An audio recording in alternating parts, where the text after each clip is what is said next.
ገና ረቡ ነው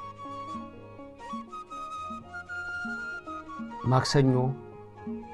ይጾማል ሮብ ይበላል ወይ ብዙ ሰዎች ሁሉ ጊዜ በዓሉ ለየት ብሎ በሚውልበት ጊዜ ይቸገራሉ የሚቸገሩበት ምክንያት ምንድነው ህጉን ካለመማር ካለማስታወስም አንድ ጊዜ ያጋጥማል ለምሳሌ የዛሬ 3 ዓመት ላይ ስንነጋገር የነበረው ገና አርብ ላይ ስለነበረ ነው አሁን ደግሞ በ2018 ረቡ ቀን ነው ስለዚህ አሁን ገና የፊታችን ረቡ ነው ስለዚህ ሮብ ነውና በዚህ ሮብ ቀን ምግብ መብላት ይቻላል ወይም ጾም ይቻላል ወይ እሱን ማሰብ ያስፈልጋል ጾም ይቻላል ወይ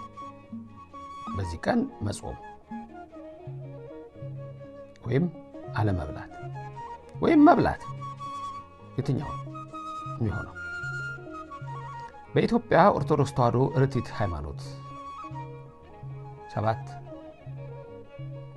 አጽዋማት አሉ እነዚህም 7ቱ ዋና ዋናና የአዋጅ ጾም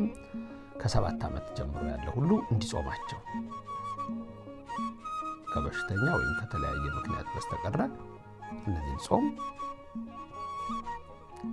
ኦርቶዶክሳውያን ክርስቲያኖች በተቀዳዳ እንዲጾሟቸው ታዟል ከነዛ ውስጥ አንዱ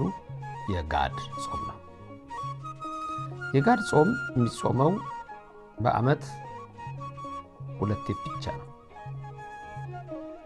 2 ብቻ ትንሹ ከ7ቱ አጽዋማት ትንሹ ጾም ጋድ ነው ሁለተኛ ትንሹ የትኛው ጾም ነው